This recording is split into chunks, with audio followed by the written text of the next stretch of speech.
Bueno, eh, bienvenidos a todos y todas.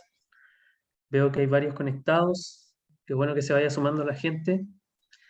Eh, Estamos muy felices de poder participar hoy día en esta instancia de Cátedra Libre que fue gestionada por la red intersectorial de la oficina, o sea, del Observatorio de Infancia y Juventudes de Antofagasta. Ya, aquí agradecer harto igual a ellos por considerarnos en esta instancia de poder dar información súper útil a la comunidad. El día de hoy, bueno, como lo dice el nombre de la cátedra, vamos a hablar del maltrato infantil, el abuso sexual infantil. Ya vamos a desarrollar lo más que podamos esta temática a fin de poder entregar orientaciones lo más claro posible a todos los que nos estén escuchando. Obviamente vamos a estar súper pendientes de sus dudas en el chat o que quieran decir a través de micrófono. No tengan miedo de preguntar. No tenemos todas las respuestas, pero vamos a intentar construir entre todos las mejores reflexiones sobre lo que estemos hablando. ¿Ya? Esta es una temática que si bien se habla mucho, o se dice, uno lo ve en redes sociales, o se menciona en la tele o en distintos lugares, no necesariamente se maneja la información de manera clara y precisa. ¿Ya? El maltrato escuchamos mucho, pero no al detalle. Y la idea es que hoy podamos profundizar en algunos puntos, lo más que podamos en una hora, que igual no es mucho tiempo, para abordar un tema tan amplio como lo es el maltrato. Bueno, antes de que partamos presentándonos y todo, queremos que puedan ver un video introductorio que diseñó el Observatorio de Infancia y Juventudes y que va también a orientar un poquito la mirada hacia la temática de hoy. Ahí va a aparecer el video. ¿Me avisan si se ve? Sí lo veo, Valentina. Hola, Creo... somos la red sí, se escucha. sectorial por las infancias y juventudes de la región de Antofagasta, conformada por 27 instituciones y organizaciones estatales y de la sociedad civil en las diferentes comunas de la región. Esta red, que ha sido convocada y acompañada por el Observatorio de Infancias y Juventudes de Antofagasta, tiene como objetivo favorecer el desarrollo y ejecución de propuestas en materia de infancias y juventudes desde un enfoque derecho, a través de la generación y fortalecimiento de una red de profesionales, instituciones y organizaciones que trabajan con niños, niñas, adolescentes y jóvenes. Para esto, buscamos promover el desarrollo y actualización de competencias laborales en profesionales y técnicos que trabajan con infancias y juventudes de la región. Articular intersectorialmente acciones y espacios de prevención y promoción en el marco del ejercicio de derechos humanos de niños, niñas, adolescentes y jóvenes desde el enfoque de derechos humanos, género e interculturalidad. Favorecer la reflexión, elaboración e implementación de políticas en materia de infancia y juventudes en la región. Los invitamos a que nos sigan en las redes sociales de la red y del Observatorio de Infancia y Juventudes de la región de Antofagasta y a participar.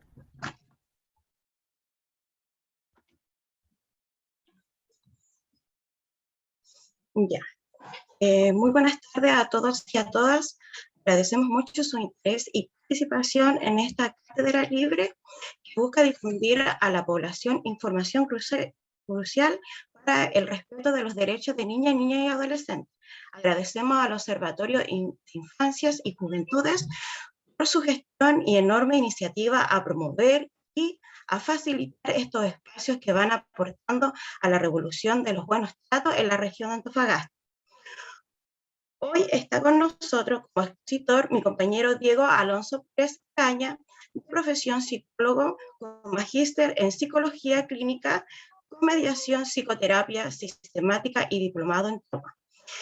Actualmente desempeña como cargo jefatura clínica en el programa de reparación de maltrato grave y abuso sexual infantil RM Bahía Cari, de la Fundación Tierra Esperanza en la ciudad de Antofagasta, al igual que yo.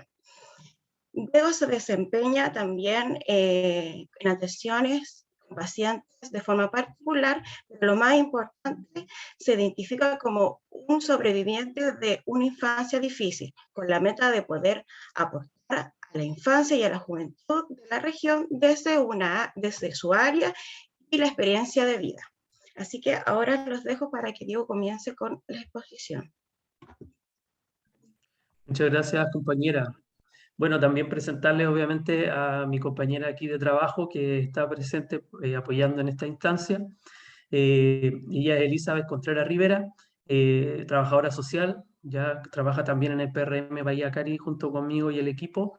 Ella se ha especializado en la evaluación y fortalecimiento de competencias parentales, ha tenido experiencia en programas de familias acogidas, ya también en programas de rehabilitación de drogas.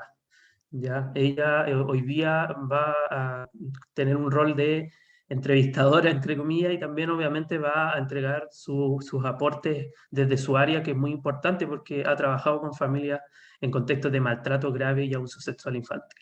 Así que hoy día esperamos poder aportarle lo más posible a todos los que estén viviendo la charla y resolver las dudas dentro de lo que nosotros vayamos construyendo. Y obviamente la idea es que podamos entre todos ir proponiendo reflexiones que vayan más allá incluso de lo que estemos planificados, ¿ya? Así que vamos a partir compartiendo la presentación que tenemos preparado para hoy.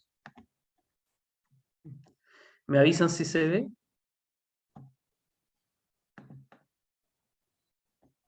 Sí, Se ve. ¿Se ve? Ya. Bueno, para empezar quisiera plantearles más o menos los contenidos que vamos a ver el día de hoy, para que más o menos se hagan una idea de lo que vamos a ir conversando. ¿Ya? Primero vamos a hacer una introducción de por qué es un tema tan interesante hablar del maltrato infantil y el abuso y por qué se considera, no lo decimos nosotros, sino que lo dicen organizaciones como la OMS, ¿ya? De que es un problema de salud pública, ¿ya? Y que se relaciona con una serie de problemáticas sociales de salud, económica, etcétera, etcétera. ¿Ya? Luego vamos a hablar de qué es el maltrato, definirlo bien, que nos quede bien claro qué es el maltrato y los tipos de maltrato que existen, ¿ya? También de los tipos de abuso sexual infantil, las manifestaciones que tienen. ¿Ya? Vamos a hablar también de datos reales y estadísticos actuales de la región de Antofagasta en torno a la temática de hoy, que ahí obviamente nos vamos a basar en el informe, el último que sacó el Observatorio de Infancia y Juventudes, donde podemos tener datos súper actuales de la situación y reflexionar un poquito de qué ha ido pasando en la pandemia. ¿Ya? Luego vamos a hablar un poquito de las consecuencias, ¿ya? Del maltrato, por qué es importante ejercer buenos tratos hacia nuestros niños, niñas y adolescentes en vez de los malos tratos. ¿Por qué es tan importante? No porque sea una opinión, sino porque hay evidencia científica que lo confirma. Posteriormente vamos a hablar de cómo darnos cuenta si algún niño, niña, adolescente está viviendo alguna situación de maltrato físico, psicológico o abuso sexual, ¿ya? Y qué hacer, qué podemos hacer como co-garantes, es decir, como personas que garanticemos que se respeten los derechos de los niños, niñas y adolescentes, ya sea como un familiar cercano, como un tercero, etc. ¿Ya? Y finalmente vamos a reflexionar de algunas temáticas actuales que creo que es importante que entre todos construyamos reflexiones de lo difícil que es ser padre, por ejemplo, en la actualidad y otras temáticas. ¿Ya? Bueno, para partir, es súper relevante que nos demos cuenta y tomemos conciencia de que el maltrato infantil repercute a muchos niveles, como sociedad, como personas, como familia.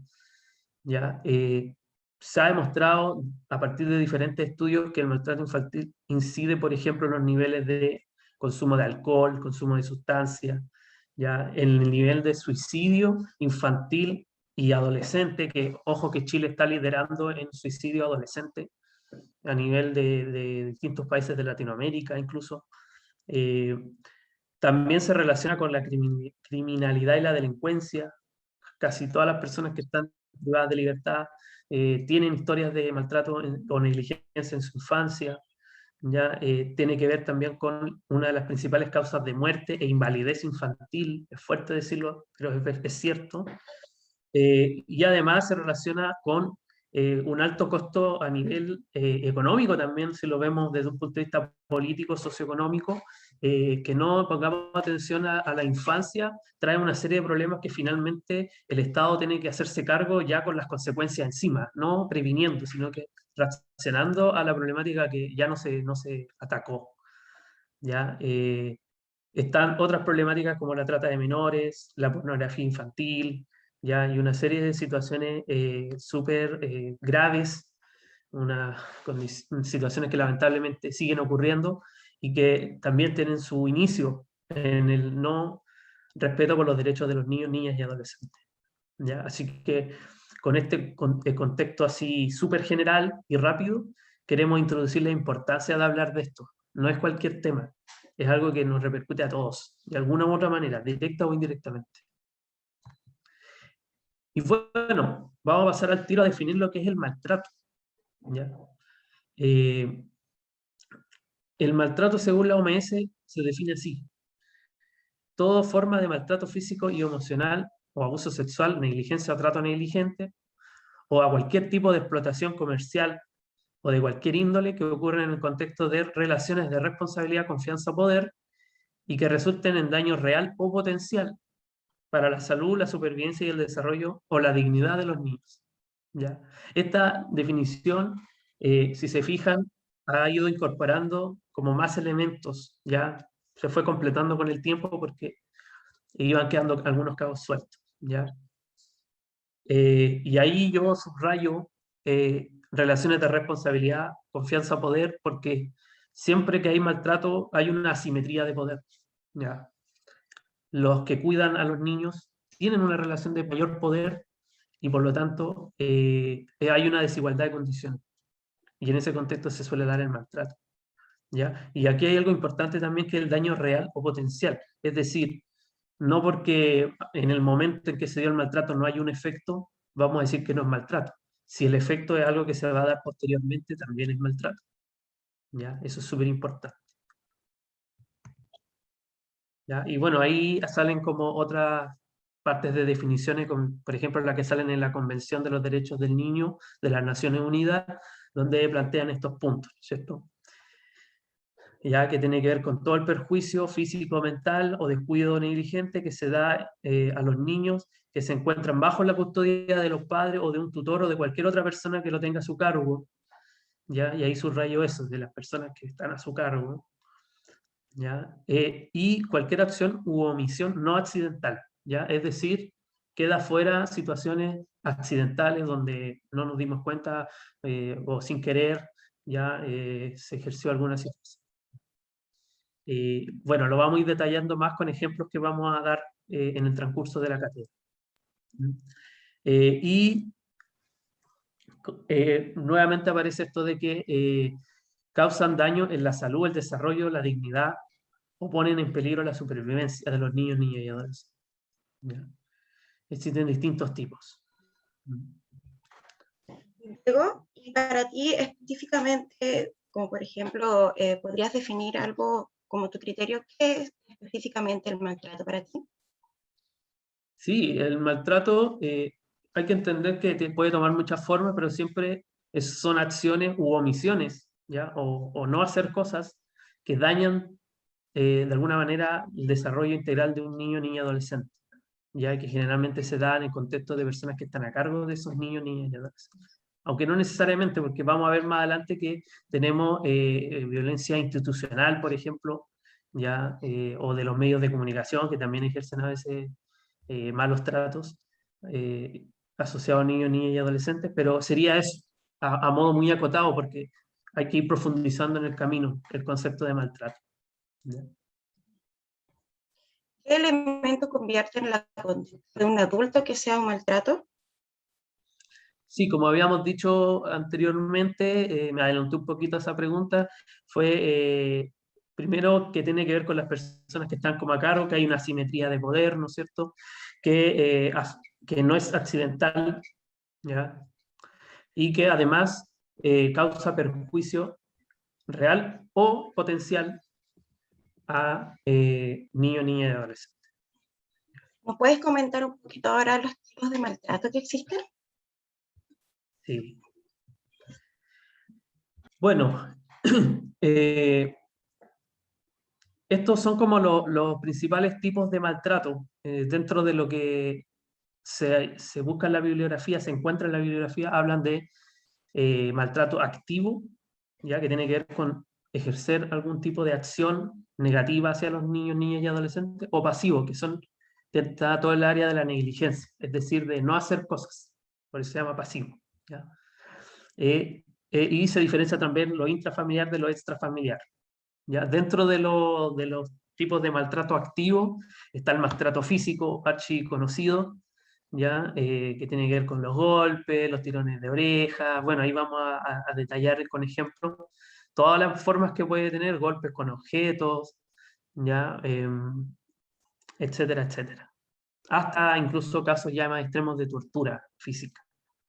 El maltrato psicológico, que toma muchas formas, puede ser verbal, puede ser insulto, menoscabo de la autoestima, trato rechazante, ¿ya? El abuso sexual, ya que ahí entran todas las formas de abuso sexual que las vamos a ver más adelante en detalle, que pueden ser con contacto o sin contacto, ¿ya? El síndrome de Munchausen por poderes, no se habla mucho de esto, pero estos son los casos de, generalmente madres son las que lo ejercen, son pocos los casos de hombres que lo ejercen, pero madres que inducen enfermedades en sus hijos para recibir atenciones o tratos especiales, incluso cobrar pensiones por discapacidad, ¿ya? Entonces es un fenómeno bastante terrible porque generalmente los niños que están en contextos de síndrome de Munchausen por poderes son niños preescolares, lo que dicen los estudios. Entonces, no se pueden defender de ninguna manera. Y después se descubre que son personas que han estado por distintos servicios médicos, llevando a su hijo médico tras médico, solamente para recibir estos beneficios o esta atención. ¿Ya? Es un tipo de maltrato muy extremo, incluso en niños que han llegado a morir en ese contexto.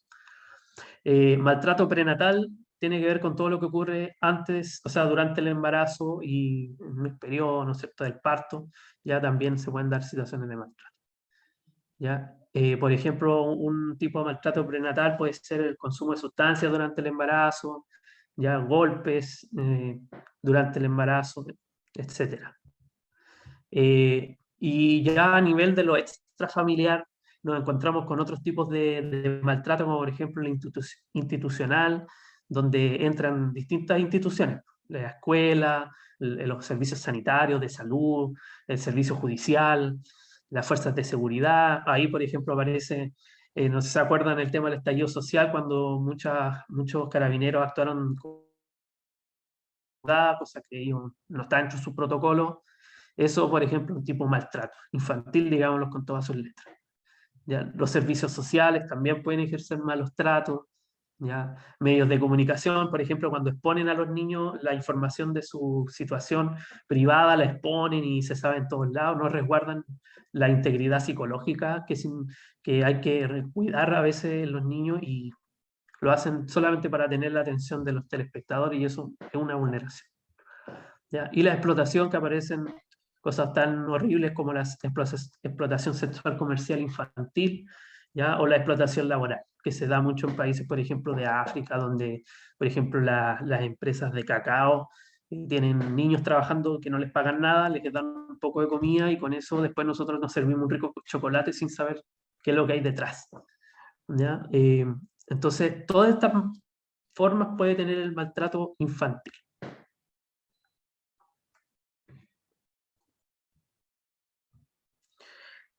Bueno, le había dicho que íbamos a detallar un poquito el tema del abuso sexual infantil, ¿ya? Que no todos los que estén escuchando van a saberse todos los tipos de abuso que pueden existir, ¿ya? De partida diferenciar entre abuso y violación, ¿ya? Hay gente que piensa que es lo mismo, pero la violación tiene que ver con el acceso carnal, o sea, la penetración, ¿ya?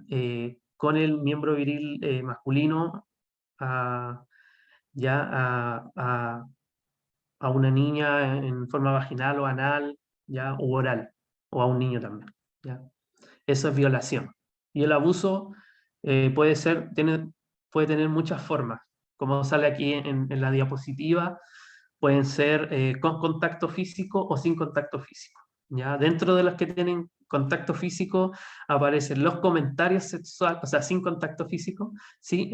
Los comentarios sexualizados hacia un niño, ya que pueden ser directos o a través de redes sociales o de otros medios como telefónicos, exhibición de los genitales, ya como el exhibicionismo, por ejemplo, que hay muchas historias que uno ha escuchado, no sé, porque en la micro, por ejemplo, hay personas que han tenido la mala experiencia de ver a alguien masturbándose, por ejemplo, ya el voyerismo, espiar a una persona, por ejemplo, en el baño, ya mostrar o exhibir material pornográfico a un menor de edad, eso también se considera abuso, ya no es simplemente una negligencia o se me fue, no, es un abuso.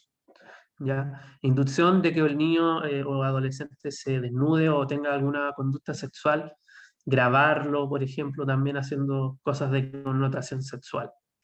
¿Ya? Dentro de lo que tiene contacto, esto ya es más, como más conocido, lo típico son los tocamientos en partes íntimas, puede ser arriba de la ropa o debajo de la ropa, ¿ya? O inducir que el niño o niña o adolescente realice tocamientos a un adulto o adulta, ya frotamiento, frotación de los genitales en contra del cuerpo, eso también se da mucho en contextos de micro o de el metro, ya que es súper desagradable, ya, y que le bajan el perfil muchas veces, ya.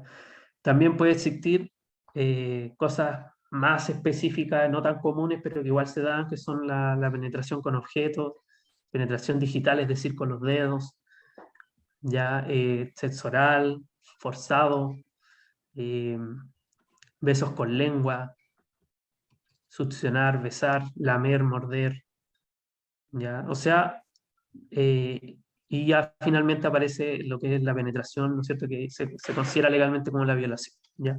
Entonces, si te fijan, el espectro de las conductas que pueden ser de abuso sexual son muy amplias, ¿ya? Y muchas veces el desconocimiento hace que no lo consideremos como abuso sexual, cuando sí lo es, ¿ya? Y por eso la idea de hacer estas instancias. Diego, y consulta, por ejemplo, cuando existe conductas sexuales entre menores de edad de la misma edad, ¿eso se puede llamar que es abuso sexual? Cuando hay juegos sexuales o cosas así, entre Mira, hermanos, primos, puede pasar.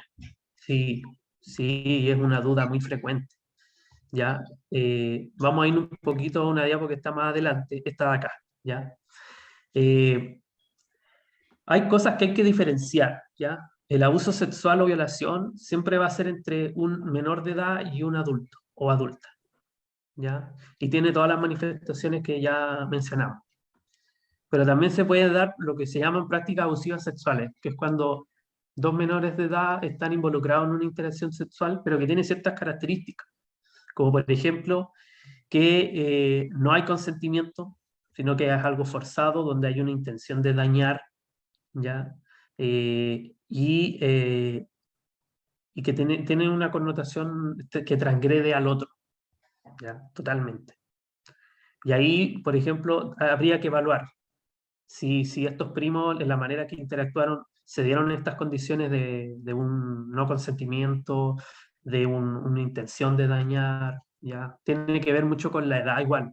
Por ejemplo, un adolescente de 17 con un niño de 9, ahí ya podríamos estar hablando probablemente de una práctica abusiva sexual, ¿ya? Pero también hay otras cosas. Eso es la conducta sexual es problemática. Y esto se suele dar mucho en niños que han vivido situaciones de abuso y que las empiezan a replicar, ¿ya? De forma traumática o postraumática, a veces repiten lo que les pasó sin tener mucha conciencia o una intencionalidad, sino que tienen una distorsión de las relaciones con los otros y empiezan a tener conductas sexuales ya muy asociadas a la confusión, a la búsqueda de calma. Incluso hay niños que están tan traumatizados y han tenido historias tan difíciles que buscan interacciones sexuales con otros niños, incluso con adultos. Ellos mismos la ejercen, pero como una manera de calmarse o de buscar un vínculo con esa persona, porque han mezclado el afecto o la cercanía con la sexualidad de una manera totalmente distorsionada, ¿ya?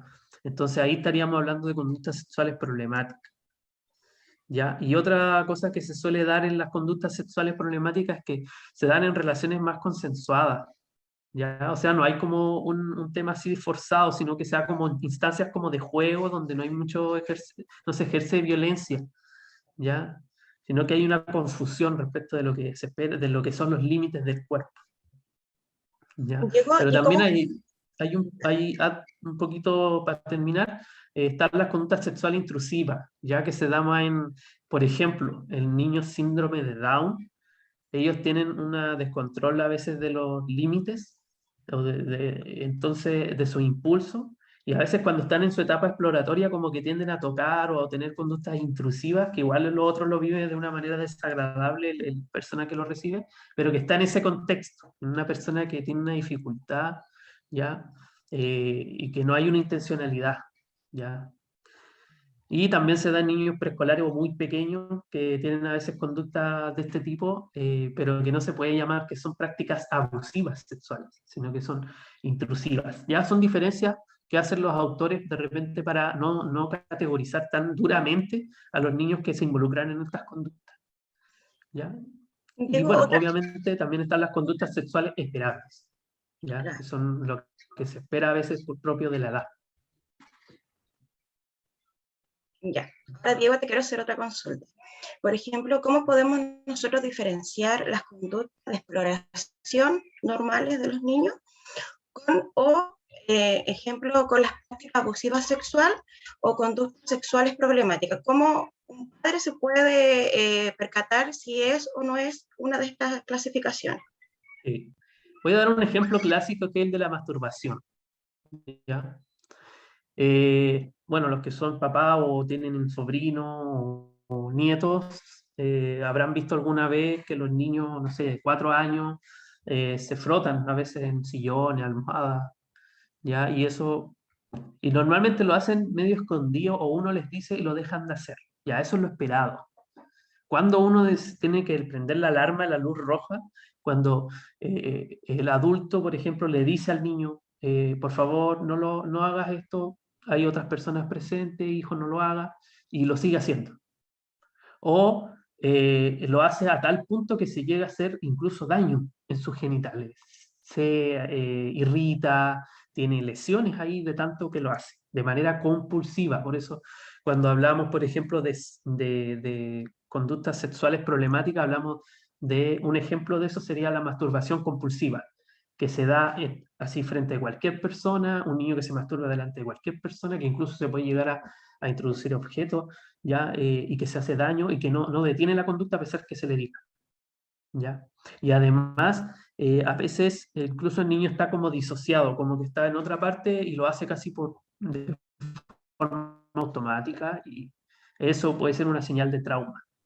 Si es una masturbación que se da, el niño está relajado, está tranquilo, está explorando su cuerpo, uno le dice, lo deja de hacer tranquilamente y no se hace ningún daño, no es totalmente normal. Ahora, yo creo que para poder diferenciar bien cualquier tipo de conducta sexual hay que informarse en realidad del desarrollo de los niños, ¿ya? Por ejemplo, aquí hay algunas herramientas que los que quieran se las podemos compartir, donde hay autores que han creado estos semáforos, ¿ya? Entonces ahí diferencian entre conducta sexual saludable, que sería la luz verde, conducta sexual problemática, es decir, algo que ya nos debería preocupar, algo le pasó a este niño o niña, que sería la luz amarilla, y la luz roja ya hay que asustarse porque puede ser una conducta sexual intrusiva o conducta abusiva sexual, ¿ya? Que es la luz roja. Y estos están divididos por edad porque el desarrollo es distinto, no es lo mismo un adolescente que un niño preescolar, ¿ya? El desarrollo psicosexual es diferente, ¿ya? Entonces, estas herramientas permiten a uno diferenciar. ¿Mm? Igual ahí obviamente ustedes pueden ir haciendo preguntas o dando ejemplos que tengan, que quieran resolver, porque no es tan simple. Hay que hacer un análisis a veces del caso a caso y considerar el contexto para a veces saber la diferencia. No es como leerse una definición y saber al tiro, ¿ya? Bueno, les habíamos traído aquí con la Elizabeth una parte más práctica, ya para que no estemos solamente hablando, ya, y Y aquí tenemos algunos ejemplos de situaciones que suelen ocurrir, ya sacadas de la realidad, obviamente con cambios de nombre y todo. Y les queremos preguntar a ustedes, pueden responder en el chat o pueden decirlo por el micrófono, si consideran que es maltrato o no es maltrato. No sé si la Elizabeth pudiera leer los ejemplos. La señora Andrea dice que le grita a su hijo para que sepa que tiene que hacerle caso. Entonces, si la señora Andrea le grita a su hijo para que él tenga que hacerle caso, ¿es un maltrato o no es un maltrato? ¿Qué piensan ustedes? Juénsela. Sí. Se ¿Quién pueden dice equivocar también, da lo mismo. algún ejemplo, algo? Si no, estamos bien. Alguien que quiera... En el chat todavía no veo ninguno que nos mencione si sí o si no es un maltrato. Y le vamos a dar tiempo. Seguro lo abordado igual. ¿Hay alguien ahí que...? Por aquí, Andrea, yo considero que sí es un maltrato porque ahí hay un abuso de poder de por medio, quizás no lo insulta, pero sí el hecho de gritar, de elevar la voz, hay ahí como se ejerce cierto como poder sobre el niño y al final el niño hace caso para que la mamá deje de gritar y no porque entienda o no porque haya un diálogo de por medio. Muchas veces como más por miedo que por entender o por la conversación. Creo yo. Gracias, Andrea. Sí, efectivamente. De hecho, más adelante vamos a ver que hay estudios donde se ha analizado el efecto de los gritos constantes a los niños y tiene un efecto perjudicial. Son niños que andan más alertas y que guardan mucha rabia, ¿ya? Porque cuando estás en una asimetría de poder, no puedes decir no, no te voy a escuchar. O sea, podéis pelear un poco, pero aún así estás en desventaja. Entonces, y el grito genera secuelas. Entonces habíamos hablado antes, ¿no es cierto?, del daño real o potencial. Los gritos generan un daño real o potencial. Y el grito también se puede denominar como que ella tome la autoridad en su grupo familiar, entonces ella quiere imponer hacia el niño lo que ella está estipulando sin llegar a ningún consenso, lo cual también es una agresión psicológica que se puede mencionar. Sí, de hecho está dentro de lo que es el maltrato psicológico, ¿ya? Y es súper heavy porque más de alguno a lo mejor incurrió en esto o lo vivió y jamás lo consideró un maltrato. Y eso es lo que venimos a desmitificar hoy día, con toda la información que está disponible. Vamos por el segundo ejemplo. El segundo ejemplo, un palmazo o un tirón de oreja de vez en cuando. ¿Harían para corregir a los niños? ¿Piensan ustedes? ¿Estarían de repente tirar acá el pelo o pegar un palmazo? Para que los niños puedan hacer caso y cumplir con lo que, en este caso, el referente quiere hacer que los niños entiendan. Ahora, ¿quién se la juega? Alguien igual que dé ahí su aporte con respecto a la pregunta. ¿Es maltrato o no es maltrato? Acá en el chat estaban escribiendo. Sí. Dicen sí, sí es maltrato todo el rato. Absolutamente. Me quedé con la duda así de que parece que en el anterior ejemplo Carolina puso no, que no era maltrato. Igual sería interesante si es que ella quiere, obviamente, ahí en el chat explicarnos por qué cree que no. Igual es válido escuchar la opinión de todos. Es interesante. ¿Ya? Hola, aquí estoy. ¿Sí? ¿Se oye? ¿Se oye? Carolina, ¿no es cierto? Sí, sí. Ya, Carolina, te Mira, escuchamos. puse que no por la experiencia que tengo con mi hermana para con mi sobrina, porque ella generalmente, mira, mi hermana habla fuerte, tiene como un volumen de voz alto, porque siempre la hacemos callar y que baje los decibeles, pero es gritona en esencia y también se comunica bastante con mi sobrina en grito, entonces puse no, porque como yo he vivido esos momentos con ella, no lo he sentido como agresión, pero al saber de ustedes ahora la información desmitificada, voy a poder transmitírselo ahora a ella y lo que dices tú de que son niños más alerta y más como con más rabia contenida, eso es lo que veo en mi sobrina, sobre todo ahora que está un poco más grande, va a cumplir 7 años y los veo. Hoy te agradezco mucho tu opinión, de verdad. ¿Ya? No seamos políticamente correctos en las charlas, si todos de repente tenemos opiniones contrarias a lo que se está hablando. Y ya, hay que hablar desde lo que uno ha vivido. Y eso nos sirve porque probablemente hay muchas más Carolinas que lo viven así. Y ese es un discurso que nosotros escuchamos constantemente en el PRM. No es que yo hablo así. Lo hemos escuchado muchas veces. Y creo que, pucha, ya habría que evaluar si hay un tema ahí de auditivo que no deja, que hay, por eso uno habla fuerte, porque a lo mejor tiene baja audición, y ahí hay un tema médico, y ahí estaríamos dentro de lo que se llama accidental, ¿cierto? Pero si no es así, en realidad estamos normalizando algo que no está bien. Entonces ahí... O estamos utilizando un mal estilo de crianza para el niño. Ahí, ojo. Sí, entonces está súper bien que la Carolina haya dado su opinión. Gracias, de verdad. Yo creo que sí, dice Yasna, para mí es un abuso de poder, como decían anteriormente, un niño termina haciendo caso por miedo, más que por convicción o por entendimiento. Sí. Eso pasa con el maltrato. Muchos dicen, pero si yo le grito, me hace caso. Sí, te hace caso, pero no lo estás educando. Porque educar es otra cosa. No es solamente hacer una conducta por miedo. Educación es que tú internalices que algo está bien o está mal. Y eso no se logra con maltrato. ¿Hay alguien con un micrófono ahí? Roxana, Roxy nos quiere hacer una pregunta. Está levantando la mano. Tiene la palabra. Escuchamos. Sí, quería comentar que en Chile siento que está muy normalizado el palmazo y el grito como estilos de crianza válidos. Porque está el discurso típico de, pero si a mí me pegaban un palmazo y no me traumé. O si a mí me hablaban gritado y no me traumé. Entonces, por eso creo que a veces uno no reconoce el grito o el palmazo ocasional como un maltrato. Siento que es un tema cultural igual. Gracias. Sí, qué bueno que lo dijiste. Lo vemos nosotros de forma cotidiana en el PRM, en el programa de reparación. Se escucha mucho esto de que cosas tan extremas que te digan, por ejemplo, es que a mí me pegaban con un pedazo de goma, con una correa, con una cadena, y a mi hijo con suerte le pegó un palmazo. Claro, o sea, si tuviste una realidad tan adversa, lo más probable es que tú sientas que lo que tú estás haciendo es más leve y ya ni siquiera es maltrato. Claro, Pero no es así. normalizar la conducta. Es cuando uno normaliza la conducta de aprendizaje también hereditaria, porque ahí en ese contexto uno puede evaluar y también puede poder orientar a la familia buscando una mejor oportunidad a los niños.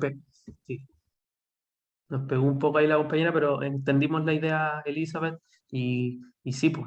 Hay otras formas, ¿ya? Estamos acostumbrados a lo mejor a hacer, y a veces se hace lo que uno conoce, no porque sea lo mejor, sino que es porque es lo único que conozco. Entonces también hay que ser bien empático con la gente que ejerce malos tratos, y no ser tan así como un juez, que, yo sé lo que son los buenos tratos y soy mejor que tú. No, Claro. hay que entender por qué se da. ¿Por qué se normaliza? Ya, vamos a seguir con los ejemplos. Así que agradezco mucho su colaboración y su participación. Vamos a seguir. Ya, a ver, siguiente. A ver, creo que se me pegó esta cosa. Ahí está. A ver. Ahí. Ya vamos a hablar aquí del maltrato pasivo o negligencia. El primer ejemplo, ¿cómo dice Elizabeth? Yo soy antivacuna. No voy a vacunar a mis hijos ni al control de niños sanos, por lo que es un invento del gobierno de que se realicen estas vacunas. Voy a la práctica natural. ¿Qué queremos decir con la práctica natural? Que son medicamentos naturales, pero acá nuestra referente del ejemplo no da credibilidad a las cosas formales que son del servicio de salud. ¿Qué opinan ustedes? ¿Esta conducta está bien o está mal? ¿Es negligencia o no es negligencia, según los criterios de cada uno?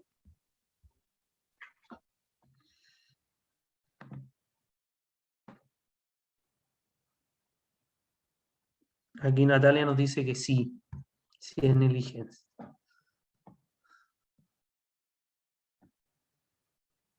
Catherine nos dice que sí. Otra Catherine nos dice que sí también. Carolina dice que sí. Rosabel dice, es negligencia porque impide el derecho a la salud. Es verdad eso. Parece que hay un consenso aquí. Sí. Igual Y a es la- polémico este tema porque muchas veces se habla en el tema de la intervención, por ejemplo, los psicólogos o los trabajadores sociales, no meternos con las creencias de las personas que atendemos, ¿no es cierto? Porque igual es como un abuso de poder, pues así como, oh no, tú debes ser de izquierda, o tú debes creer en mi Dios, no en el tuyo. ¿Ya? Está mal, igual es un ejercicio de poder, no podemos contradecir, pero hay límites, ¿no es cierto? Hay cosas que son universales, ¿ya? Y es algo que se ha problematizado harto dentro del tema de la Convención de los Derechos de los Niños, que es qué cosas vamos a considerar parte de la cultura y qué cosas son maltrato aquí y en la Quebrada Ají, ¿cierto? Entonces, claro, privar a un niño de ciertos servicios de salud dentro de la jurisdicción de Chile es un tipo de negligencia, más allá de las convicciones ideológicas que hay. Voy al segundo ejercicio. Ejemplo. Vamos. Mi hijo tiene déficit atencional, pero yo no lo voy a llevar al neurólogo, porque el niño no es loco. ¿Qué opinan con respecto a esa frase, que es muy común en algunos pacientes ahí, que indican que llevar al neurólogo, al psicólogo, al psiquiatra es de loco? ¿Es negligencia o no negligencia de que el niño no tenga el tratamiento? ¿Qué opinan ustedes? Catherine nos dice que claramente en negligencia se priva al niño de tener un tratamiento adecuado. Sí, dice Carolina Paz. Catherine Guevara también dice que sí.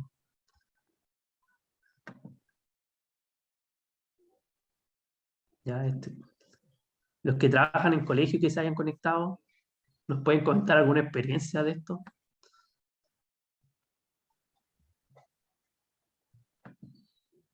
Igual es como bien heavy este caso porque hay una ley que dice que ningún servicio o profesional puede obligar a los padres a darle medicamentos, por ejemplo, a sus hijos asociados a este tipo de diagnóstico. ¿Ya? Antes sí era un poquito más obligatorio, ahora no. Pero eso no es lo mismo que no recibir tratamiento. Roxy, ahí de nuevo nos está preguntando y levantando la mano para dar su opinión. Sí, sí. Sí, yo quería comentarles que soy profesora y trabajo generalmente con básica. Y pasa que cuando los apoderados reciben diagnósticos de sus hijos, pasan como por una etapa de duelo o de negación y les cuesta mucho como asumir que de repente sus hijos realmente necesitan el tratamiento farmacológico a veces o terapia, porque existe una ignorancia o un estigma respecto de ciertas condiciones. Entonces, me ha tocado presenciar que hay reticencia de repente de los apoderados a llevar a sus niños a tratamiento, pero no porque quieran vulnerar a su hijo o quieran hacerle daño, sino que por desconocimiento o por temor. Totalmente. Eso es lo que Sí. yo he experimentado, por lo menos como profesora. Y ahí de nuevo volvemos a lo mismo, o sea, ¿con qué lentes vamos a tratar a los adultos que vulneran? ¿Con un lente de juicio, de crítica, de castigo? ¿O con una actitud más empática? Probablemente si tenemos una actitud más empática vamos a lograr más ayudar a ese niño. También Si queremos ayudar a un niño, concientizar en el adulto. sí, hay que aliarse con el sistema de cuidado del niño, si no, no sacamos nada. ¿Mm? Estamos un poquito, estoy viendo la hora y ya me entré en colapso cuando vi la hora, ya, porque nos falta harto, así que vamos como a saltarnos algunas cosas, ya, para ir enfocándonos en los puntos más relevantes que les queremos dejar hoy. Yo no sé, Valentina, si de repente nos podemos tender algo o no. ¿Está esa posibilidad? No sé si está la Valentina por ahí. Parece que no. Sí, no hay ningún problema. Sí, ya. Sí, para no dejarlos cortos con lo que trajimos. Ya. Mira, sí creo que el último ejemplo de esta lámina es súper relevante, ¿ya? Porque nos abre un debate. Entonces, lo voy a leer. Dice, con la pandemia perdí el trabajo. A veces no hay para comer, pero nos la arreglamos como podemos. ¿Es negligencia o no negligencia? ¿Qué piensan ustedes? Pregunta al público.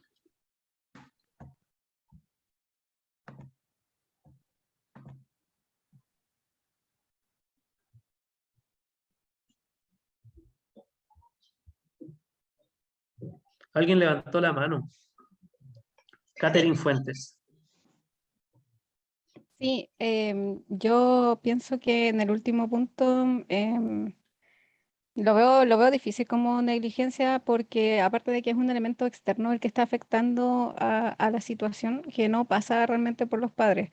Independiente de que obviamente uno va a tratar de solventar esta situación lo antes posible, pero en el intertanto no me parece que sea negligencia en el sentido de que es una situación externa y siempre se va a tratar de hacer lo mejor por la familia, por eso dice que como que se las arreglan como pueden. Intentando también que esto no se extienda o que se extienda lo menos posible. Gracias, gracias, Catherine. Sí, ahí hay varios elementos que tú mencionaste que hay que tener en cuenta. Hay un elemento externo al sistema de cuidado, a estos adultos. ¿Ya? Y ahí nos invita un poco a la no discriminación. ¿Ya? Qué fácil es juzgar cuando no sabes la realidad de una familia. Y invitamos también a eso, a reflexionar. ¿En qué condiciones está esa familia económicamente, socialmente? No estamos justificando, pero ¿cuáles son las condiciones reales que tiene para solventar ciertas necesidades? Y desde ahí evaluar. Por eso pusimos este ejemplo, porque es algo que pasó en la pandemia. Gente que quedó sin pega, pasaron tantas cosas. Los vendedores ambulantes, o sea, un desastre lo que pasó ahí. Gente que tuvo que renunciar. Claro, sí. Gente que tuvo por cuidar a los hijos en la casa. Entonces ahí como que se presentaron varias situaciones complejas. Mira, Marisol nos dice, yo siento que sí, hasta las madres del mundo animal se encargan de dar a comer a sus hijos. Sí. Es polémico, ¿no es cierto? Da como para mucho, pero claro, o sea, hay que ver las realidades, porque si no puedes, ya tendría la persona, no sé, delinquir para comer. ¿Qué pasa con los gitanos en ese caso, en donde hay negligencias de cuidado, alimentación y educación? Mira, buena pregunta. Buena pregunta. Bueno, yo creo que desde lo que sabemos hasta ahora, hay cosas, como decía recién, dentro de la Convención Internacional de los Derechos de los Niños, hay cosas que son maltrato aquí y en todos lados.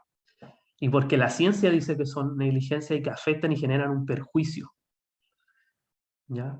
Eso no es lo mismo que discriminar. Eso es defender los derechos de los niños. ¿Ya?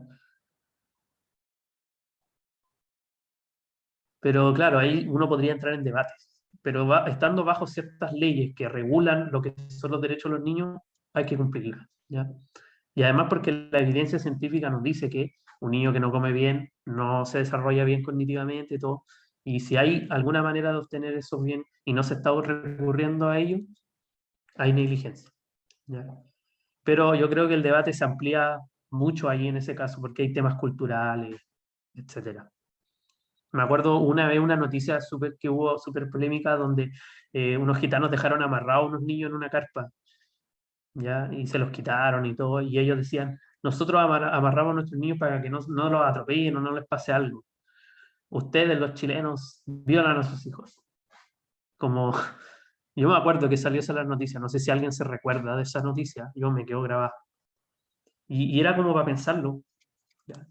Era como para decir, oye, heavy, a lo mejor, claro, ellos desde su lógica era una conducta de protección. Y muchas familias que maltratan lo ven como una conducta de protección. No es tan simple, ¿ven? Pero claro, si genera un perjuicio físico, por ejemplo, esa amarra que le hizo el gitano al niño, le produjo alguna llaga o algo, o no lo dejó poder comer por varias horas, o estuvo expuesto a, no sé, mucho frío y no pudo hacer sus necesidades, se hizo encima y eso lo irritó, lo coció. Habría que ver cuánto tiempo estuvo y muchas otras cosas, ¿ya? Pero hay que ceñirse a lo que son los derechos de los niños, ¿ya? Y lo que dice la evidencia científica. Si no, vamos a caer como en cosas más relativistas que no ayudan mucho, nos confunden. Gracias, Catherine, por la pregunta. Está bien interesante. Ya, vamos a seguir.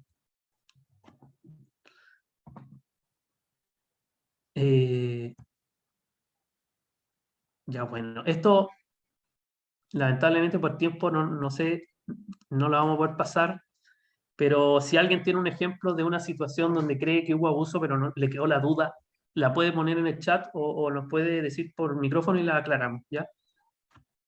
Tienen ese espacio, pero para no detenernos tanto. Esto ya lo vimos, esto igual, esto se lo podemos mandar, ¿ya? Yo no sé si está la posibilidad, Valentina, de mandar esto por correo, esta herramienta. Sí, sí se puede mandar. Tú me la mandas y Súper. nosotros se la mandamos a las personas presentes. Perfecto.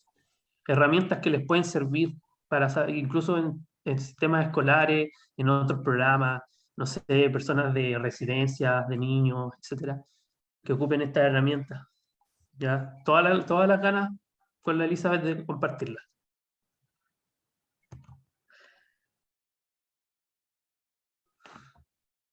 Ya, bueno, no queremos saltarnos esto porque también queremos hacer la autocrítica. Nosotros venimos de programas de protección con la Elizabeth, pero también en un programa puede existir maltrato, ¿ya? Entonces aquí vamos a dar un ejemplo, no vamos a lo mejor a abrir la palabra a menos que alguien de verdad tenga muchas ganas de hacerlo, ¿ya? Pero pongamos el siguiente ejemplo. Luis ha estado en 4 programas del Sename, ahora se llama Mejor Niñez, pero le ponemos Sename porque es el nombre que más o menos todos manejan.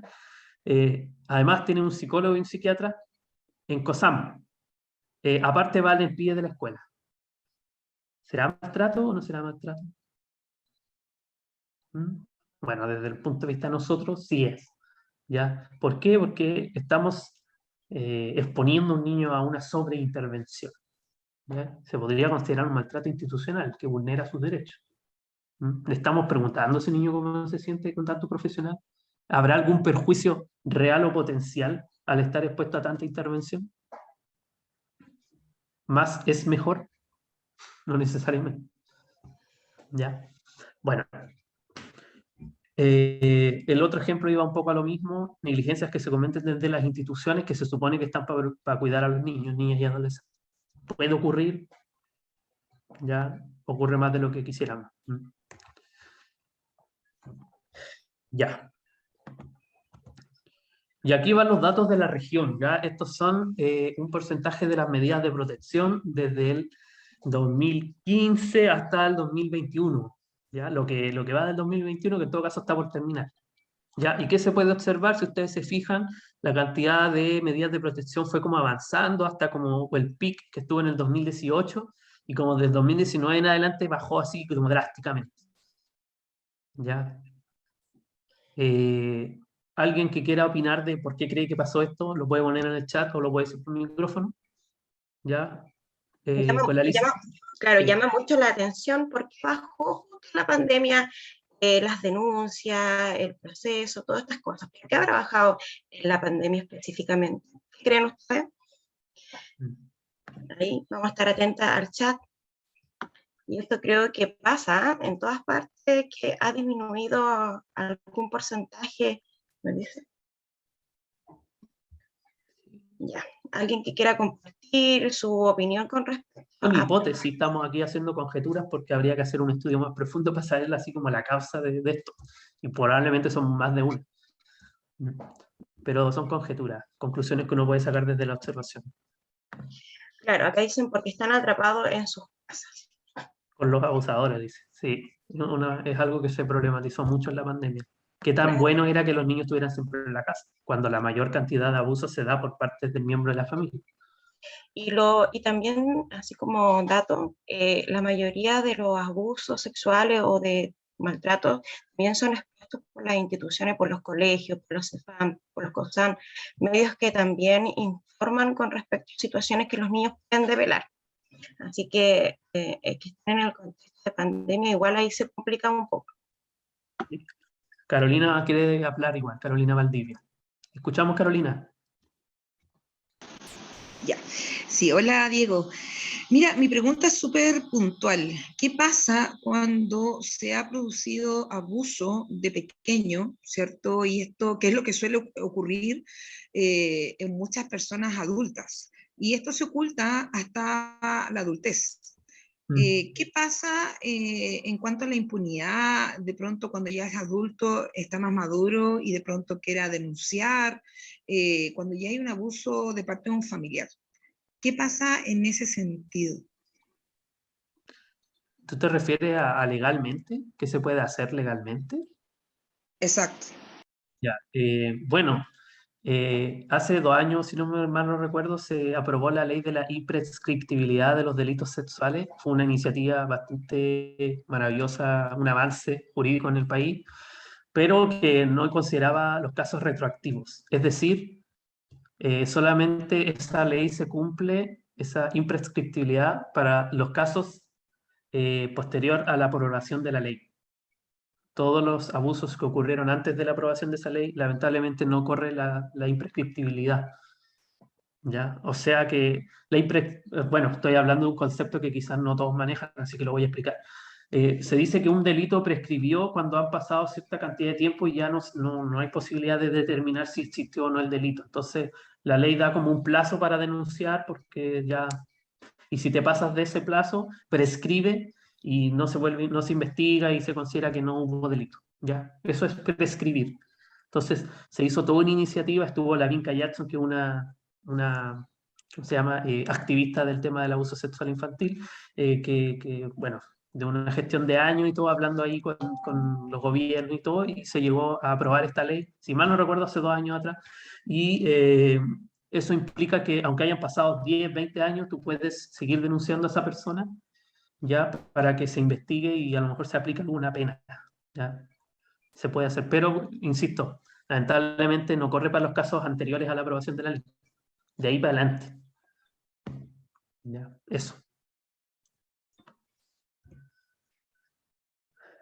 Bueno, aparte de tomar terapia para elaborar esos procesos, ojalá vivir un proceso de reparación, darse la oportunidad y no solamente pensar que lo judicial va a resolver el problema. Ya, sigamos. Bueno, ahí hablaba también Catherine Fuentes sobre la dificultad de desplazamiento. O sea, ya el hecho de denunciar era difícil, mucha gente no maneja los fondos de denuncia y no podía ir a la fiscalía, no podía ir a Carabineros. A veces habían relaciones de violencia de pareja, ya eso seguro que hubieron aumento de casos de violencia de pareja. De hecho, Antofagasta está en el cuarto, si mal no recuerdo, no sé si el tercero o el cuarto lugar de cantidad de denuncias por BIF a lo largo de Chile. Y brutal, o sea, aumentó con la pandemia así brutalmente.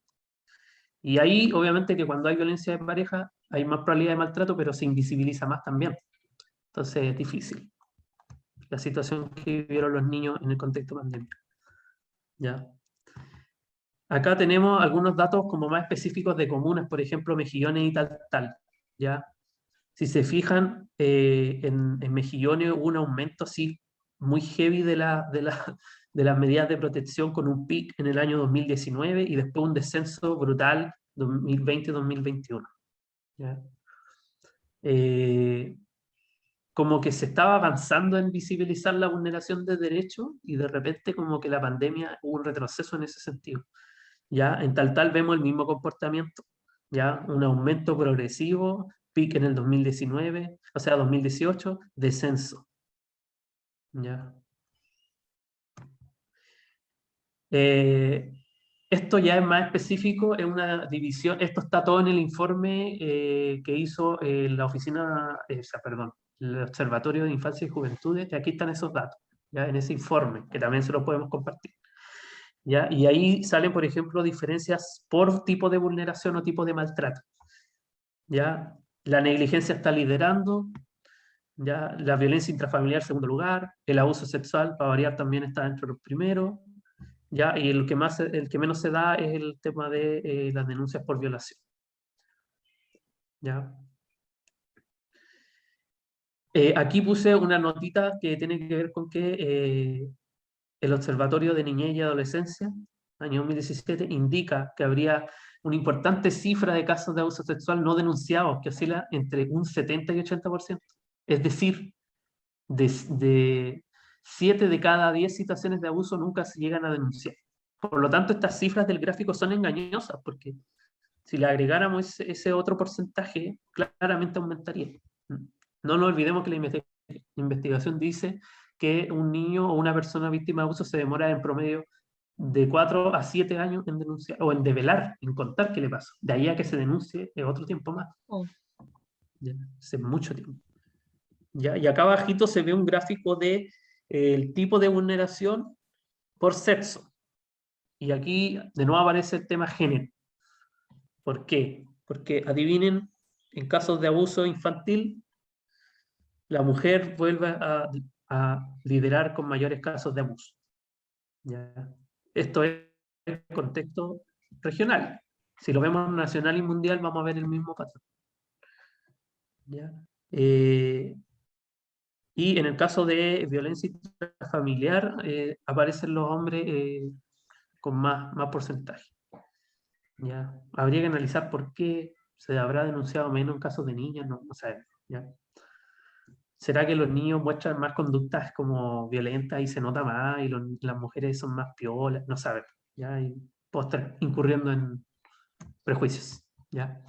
Aquí se ven datos de acuerdo a la etapa escolar de los niños, niñas y adolescentes y los tipos de vulneración.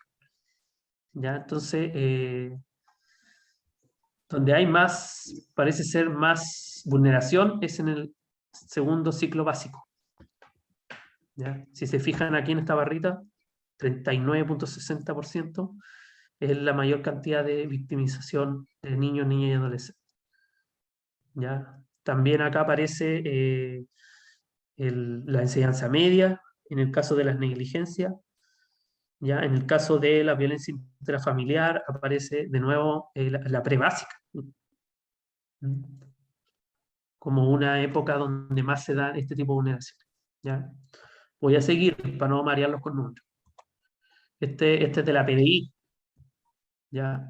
Este es de la PDI y aquí se ve en morado, no sé si se les ve morado a ustedes, a mí se me ve morado, de repente cambiar color de un PC a otro, pero en morado sale la cantidad de delitos sexuales denunciados por mujeres. Y este colorcito, así como calipso, no sé cómo se llama este color, ¿ya? Son los hombres. Y ahí se ve la diferencia en proporción brutal. Después acá por rango de edad podemos ver que menor de 14 años, o sea, más vulnerable, con más asimetría de poder, hay más delitos sexuales. ¿Ya? Entonces vuelve a aparecer el tema del poder. Esto es 2020-2021, súper actual. No, sacaba la página PDI, lo puede ver cualquiera de ustedes. Ya.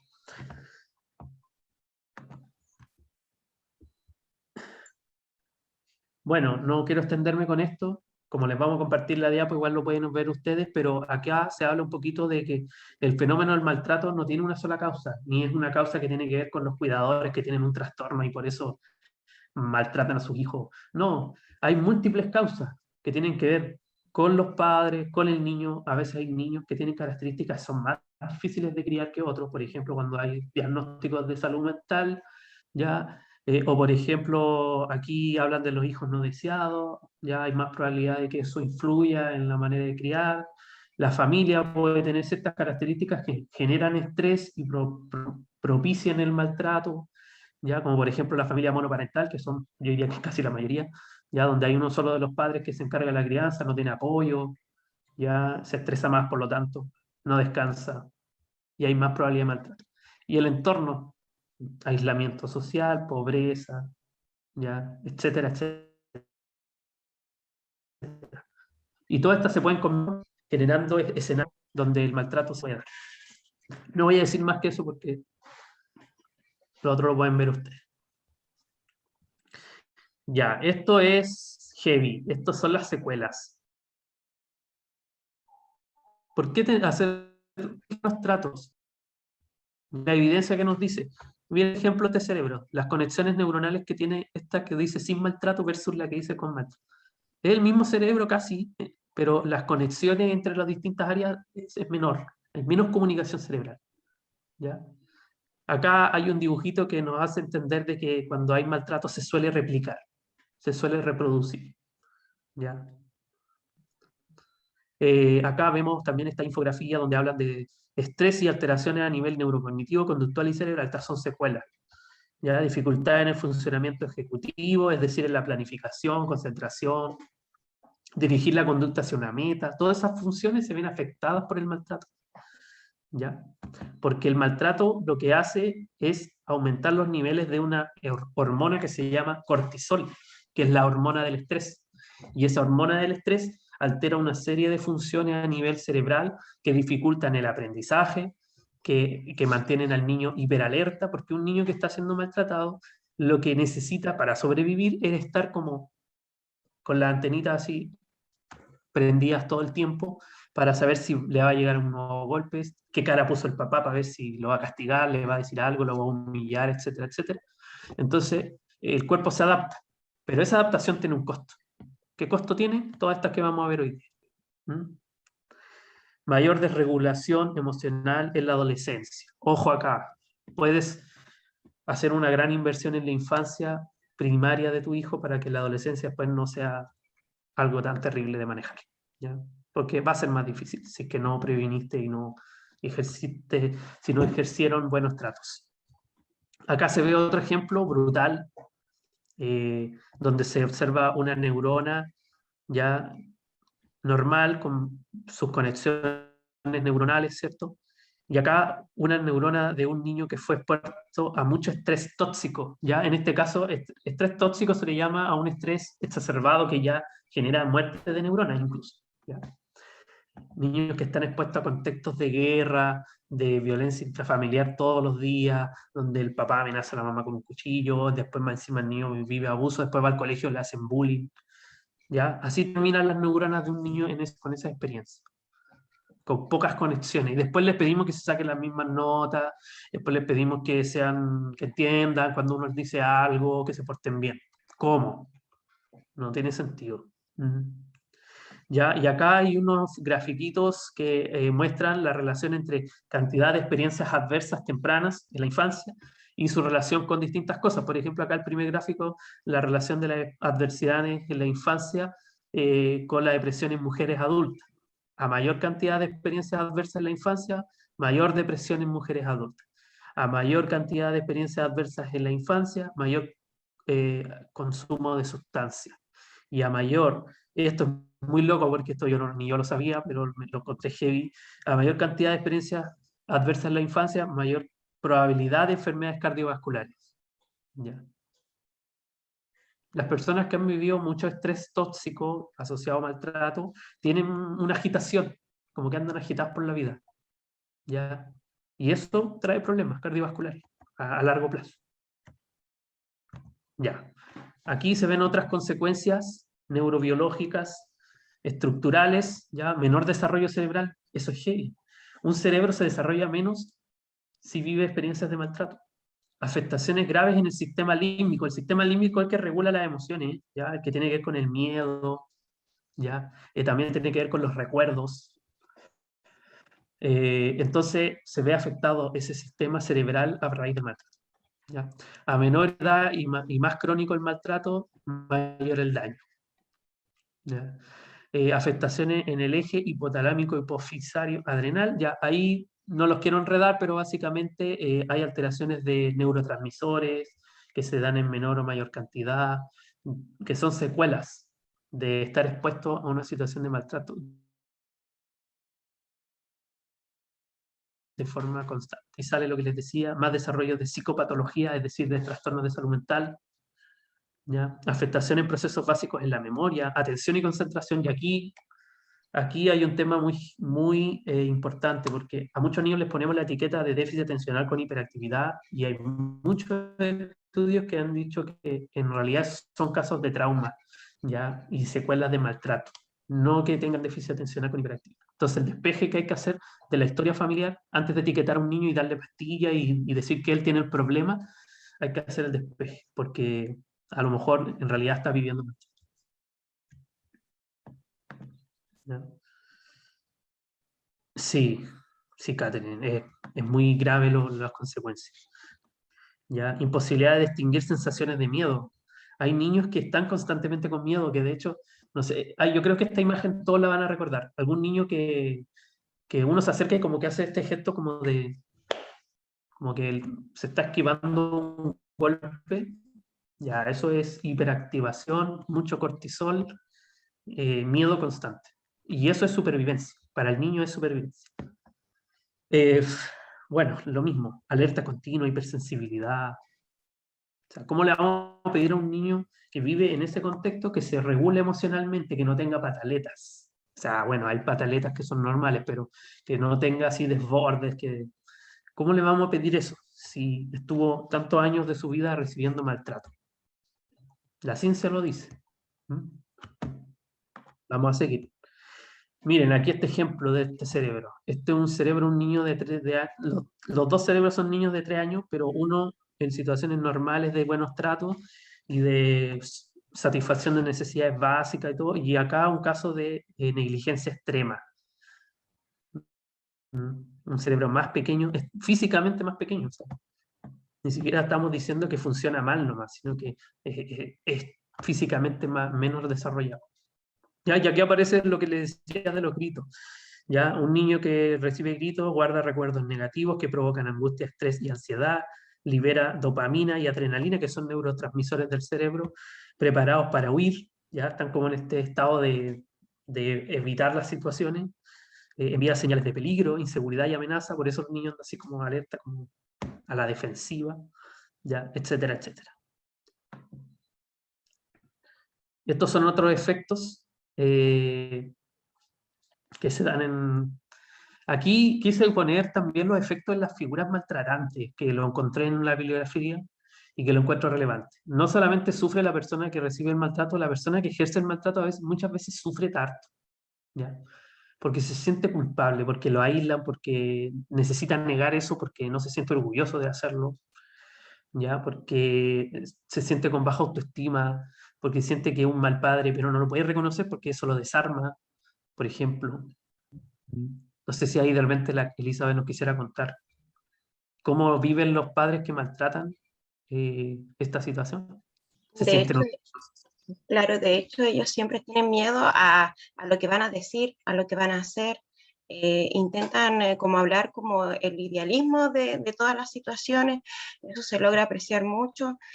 Reconocer, les cuesta un poquito reconocer el maltrato que ellos ejercieron, pero también existe el tema de que al final del proceso, en especial nosotros como PRM, en donde ellos logran identificar el maltrato que ejercieron, logran interrumpir este maltrato y también logran tener las estrategias para poder abordar ciertas situaciones, porque también a veces los maltratos son por conducta donde ellos no pueden controlar. Entonces, los mismos personas que agreden dicen, pero es que él no me hace caso, o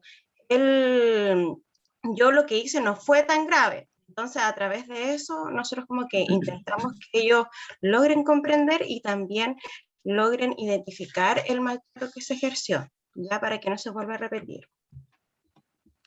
Sí, como dice la Elizabeth, es un trabajo a veces muy fino, a veces no de mediano plazo, de largo plazo, porque es difícil para una persona admitir que maltrata y que para eso tiene que admitir que también lo maltrataron, y eso lo puede desarmar, porque sería criticar a sus padres que idealizó, por ejemplo, y tener que decir, me dañó lo que hicieron mis padres, entonces yo lo que estoy haciendo daña a mis hijos, que los amo.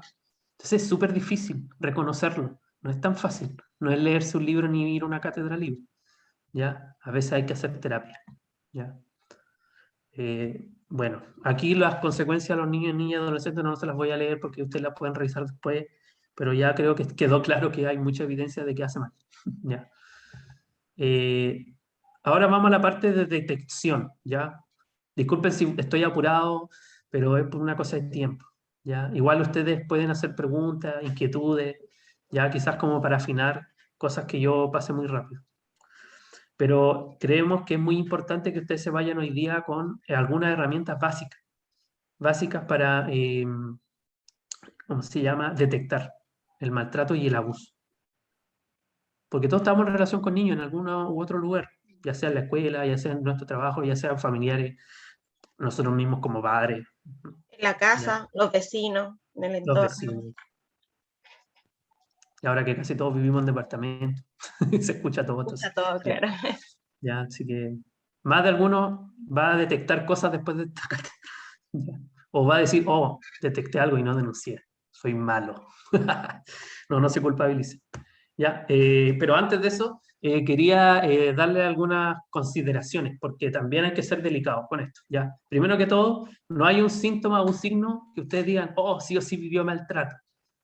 Algunas cosas son evidentes, como una fractura hecha por un golpe allá, y todos sabemos que hubo maltrato. ¿Ya? O un desgarro vaginal o anal, sí es una prueba así fehaciente de que hubo una violación.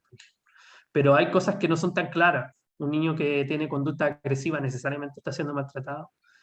No sabemos bien, la evidencia dice que pueden ser varias cosas. Entonces hay que ser delicado. Eso quería puntualizar. Segundo, muchos niños que sufren o adolescentes que sufren maltrato a veces dicen, oh, a mí me pasó esto y después se desdice.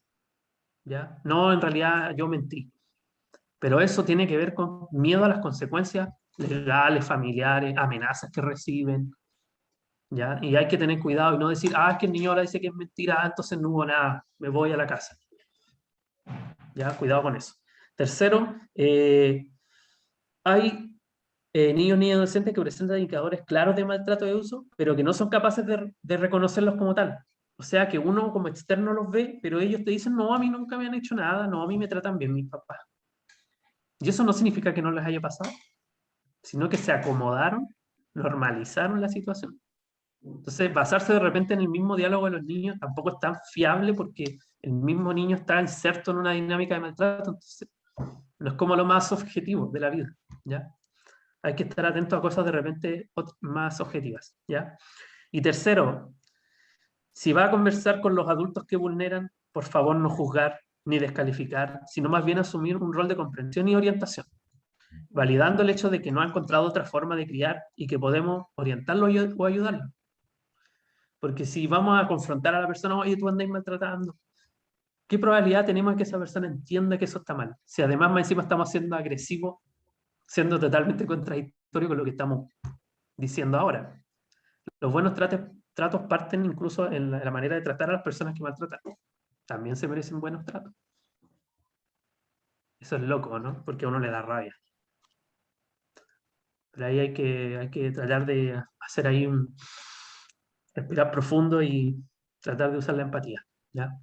Porque si ayudamos a esos adultos, estamos ayudando al niño. Esa es la reflexión que hay que salir con hoy día, ¿ya? Vamos a ir con el maltrato físico. ¿Cómo lo podemos detectar? Signos físicos. Esto es como casi obvio. Un niño que llega con un ojo morado al colegio no es normal, ¿ya? Tiene que llamarte la atención, heridas, ya, una yugadura. A veces el niño te dice, no, es que me caí, me pegué en la micro, o cualquier cosa, pero no te calza por el lugar donde está la herida, porque el niño se pone nervioso cuando te lo cuenta, ya, etcétera. Hay como señales que te van diciendo, no, aquí hay que seguir indagando. Quizás no ser tan lapidario y decir, aquí sí o sí le pegar, pero seguir indagando, observar, visualizar. Claro, a veces cuando aparecen con algunas quemaduras de cigarro, eso también es como súper, ¿qué pasó ahí? Y bueno, eso igual es bien extremo, ¿no? Sí, pero pasa, ¿ya? Pasa. Hemos visto de todos los PRM, ¿no? Con la compañera vemos cosas súper tristes, súper tristes. Pero estamos ahí para ayudar, tenemos que hacer algo. Luego, aquí hay cosas más conductuales, ¿ya? Niños que están cautelosos, cuidadosos, temerosos, ¿ya? Al contacto físico, es como que les va a tocar el hombro y como que salta. Sospechoso. Hay que pensar ahí, ¿por qué este niño es así? Es como estos perritos, todos hemos visto algún perrito que le queremos hacer cariño y como, así como que O cuando algo está pronuncian, pasando. no me toques, no creo que me toque, no creo que nadie me toque. ¿Por qué? Porque el niño necesita ese límite, ¿cachai? Se está defendiendo de algo, ¿no? Se acuerda de algo, ¿no? Se muestra aprensivo, desconfiado, no cree en los adultos. ¿Por qué va a creer si lo maltratan? Manifiesta conductas extremas, a veces mucha agresividad, mucho rechazo. ¿Ya? Parece tener miedo a los padres. Todos hemos visto un niño que delante de los padres está así como calladito, inquieto, así quietito. ¿Por qué tanto? Y con otras personas es otro niño, sospechoso. Siempre ahí que se les venga ahí un bombo fica es sospechoso. ¿Ya? Porque es como raro eso, ¿ya? Bueno, obviamente si el niño lo dice, hay que creerle. ¿Para qué va a mentir? ¿Ya? Las investigaciones dicen que solo el 2% de las revelaciones de maltrato son falsas. 2%. ¿Ya? Nada. O sea, es muy improbable que un niño mienta eso. Trastornos del sueño o de la alimentación. Estos son más inespecíficos porque no sabemos en realidad si se relaciona sí o sí con maltrato, pueden ser otras miles de cosas. ¿Ya? Y esto es como respecto a los cuidadores. ¿Ya? Por ejemplo, los padres te dicen, no, si se cayó nomás, y tú veías al niño que con suerte camina. ¿Sí? O sea, ¿de dónde se cayó? No te calza. No te calza el relato de los padres con la intensidad del daño. ¿Ya? Historias cambiantes, se contradicen. Un papá dice una cosa, la mamá dice otra. Etcétera, etcétera. O sea, hay muchas señales al momento de entrevistar de repente a los adultos, los que trabajan en colegio, los que trabajan con adultos, con padres, se pueden dar cuenta que hay cosas que no calzan. ¿Ya? Una cosa que es clara es cuando los adultos validan la disciplina como punitiva, como severa. Si los niños hay que tratarlos así con la mano dura porque si no, no van a entender. Entonces, un padre o madre o cuidador que tiene ese discurso y lo defiende hacia brazo partido, probablemente ejerza golpes porque le parece lo más lógico. ¿Ya? Bueno, y si hay abuso de sustancia o alcohol, lo mismo. O sea, es más probable que haya malos tratos. Maltrato emocional, ya críticas, descréditos, burlas, ridiculizaciones, ya indiferencia, estos padres que dejan de hablar por meses a un niño, es desesperante, eso produce un daño cerebral y traumático brutal. ¿Ya? En el niño, aquí están, no quiero ser textual, hay muchos niños que tienen, esto es importante, hay muchos niños que tienen descontrol de esfínter, o sea, lograron controlar su esfínter, ir al baño, hacer su pipí, su caquita, pero después lo pierden. Y tienen episodios donde se hacen caquitas, se hacen pipí, ¿ya? Y siempre uno está como este mito de que, oh, es abuso sexual, porque es raro y lo asocian como abuso. Y a veces simplemente el niño está bajo mucho estrés, mucha ansiedad y tiene esta conducta como de ya desborde. ¿Ya? Pueden ser muchas cosas también, ¿ya? Pero nunca asociarlo solamente a abuso. ¿Ya? Extrema falta de confianza, niños que como que no quieren molestar, no quieren, son como sobreadecuados, son complacientes, sumisos. ¿Por qué? ¿Por qué tanto cuidado con las relaciones interpersonales? ¿Por qué quieren quedar bien siempre? Etcétera. ¿Ya? Bueno, no quiero extenderme mucho, siempre digo lo mismo y me sigo extendiendo. La negligencia. ¿Ya? Aquí es más claro, o sea, el niño típico, niño adolescente que está como descuidado en la vestimenta, se ve como flaquito, mal alimentado, se ve sucio, anda solo caminando por ahí a altas horas de la noche, no se sabe si hay un adulto cerca. Negligencia. Pero la negligencia igual puede ser afectiva, o sea, no entregarle nunca afecto, el niño abraza y el adulto no responde, está pegado en el celular o en otra cosa y no pesca nunca. Dejarlo solito en la casa. También solo. ¿Cuántos accidentes no han ocurrido por papás que encierran a su hijo, se van y después hubo un incendio o algo? Finales trágicos. Negligencia. ¿Ya? No supervisar bien lo que hacen los niños. Ya, la deserción escolar, o sea, cuando no llevan al niño al colegio, no se preocupan de matricularlos, incluso para mitad de año recién alguien les dijo que tenían que matricularlo, ya, es que no quería ir a clase, pero ¿cómo si es un derecho? ¿Ya? Hay algo muy heavy, en psicología se sabe mucho que la indiferencia tiene un impacto terrible en la mente de la gente, la indiferencia de los cuidadores desorganiza a los niños y adolescentes. Incluso hasta es menos dañino que te maltraten. Mira lo que voy a decir, que te maltraten activamente a que no hagan como que no existes. Eso es más dañino. Ya, estos son características de los cuidadores, ¿no es cierto? Que son negligentes. Alguien escribió en el chat.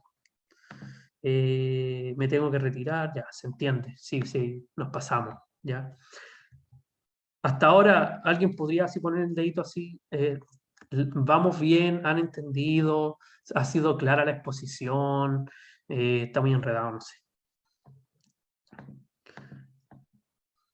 Ya veo deditos para arriba. No sé si... Ya, hay varios. Ya. En el caso del abuso sexual, ya, dificultades para caminar o sentarse, dolor, picazón en la zona genital, ya. Todo esto va a estar en el material que les vamos a enviar, ya. No me quiero detener tanto porque quizás son cosas que las pueden ver ustedes con el material que les vamos a enviar, ¿ya? Quizás sería buena idea si ustedes nos quieren hacer alguna pregunta de algún caso donde ustedes quedaron con la duda o que no supieron qué hacer, ¿ya? De verdad que sería un aporte grande, yo creo que para todos los que estamos escuchando, que nos digan un caso. Si saben qué, yo vi esto, te quedé con la duda, pero no sé si era abuso o no. No quise denunciar, no quise nada. Mira, Roxy levanta la mano ya. Sí, te escuchamos. Bueno, quería hacer la pregunta por ciertas conductas que de repente son como preocupantes, pero no sé si serán como suficientes para levantar un signo de alerta. Es cuando a veces los niños como son como muy secretivos, como que quieren que todo sea como secreto, oye, ven, te quiero decir algo en privado, como ese tipo de actitudes que si son dignas de observar o puede ser por muchos motivos.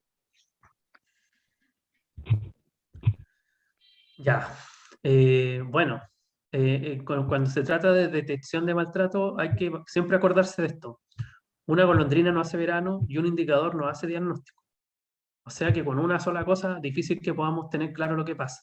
Pero generalmente, cuando hay, así como en el juego hacen esto como de hablarle al oído a los monitos y todo es como muy secreto, suele ser un indicador que hay que seguir indagando, ¿ya? Hay que seguir buscando otras cosas, ¿ya? Porque puede ser como que está instalada esta costumbre de guardar secretos. Igual la existencia del secreto bueno y el secreto malo, porque ahí también nosotros podemos indagar un poquito más allá, cuáles son los secretos buenos, dar ejemplo, y ahí poder indagar un poquito qué nos está diciendo el niño, el secreto bueno cuál es y el secreto malo cuál es. Entonces ahí podemos darle una idea también de lo que está pasando por la mente del niño. Sí. Eso está re bueno, porque ¿qué pasa si el niño hace puro ejemplo en lo que tú contaste, Roxy, que son de secretos buenos? Así como, no sé, cumpleaños sorpresa al niño, a mi papá. Secreto bueno, inofensivo, pero si el secreto ya tiene otras connotaciones, como de ocultar algo malo, Yo no voy decirle, no a decir decir, algo. yo con mi primo me encierro, hay un secreto medio malo. Entonces, hay que buscar la estrategia del secreto bueno, secreto malo, e ir indagando un poquito más ahí para poder llegar también a la respuesta que nosotros queremos indagar y quedarnos tranquilos con eso del secreto. Sí, pero cuidado con andar interrogando y sobreinterrogando. Eso, Claro. cuidado con eso, porque también mucha gente interroga a los niños, así como que quiere saber todo y el niño se pone ansioso, se cierra y menos lo dice. ¿Ya? Con mucha delicadeza. Ya, a ver. Aquí va, bueno, en el material van a encontrar muchos indicadores que les van a servir. ¿Ya? Esta es una vulneración que a veces, bueno, que el ser testigo de violencia entre los padres, entre los cuidadores, es una vulneración de derechos y genera muchas consecuencias. ¿Ya? Está el material, así que no me voy a detener ahí. ¿Ya? Aquí está algo que que es medio polémico porque algunos autores dicen que no existe la alienación parental, pero que autores más actuales lo han denominado como prácticas alienadoras familiares, y que tiene que ver con estos padres que a veces desprestigian al otro progenitor a través del niño. Si le dicen que tu papá es malo, tu mamá hace esto, y entonces el niño siempre está en un conflicto de lealtades y cambia discursos, e incluso adquiere el discurso del adulto que aliena, para un poco como para cumplir con esta alianza negativa que tiene con el cuidador, ¿ya? Y eso trae muchas consecuencias. Los niños viven como en una situación de total doble realidad, donde con el papá custodios son de una manera y tienen que ser aliados con él, después con el papá no custodio o mamá no custodio, tienen que ser de otra manera y cambian los discursos y se conflictúan si es que quieren mucho a uno u otro, o si sienten uno u otro.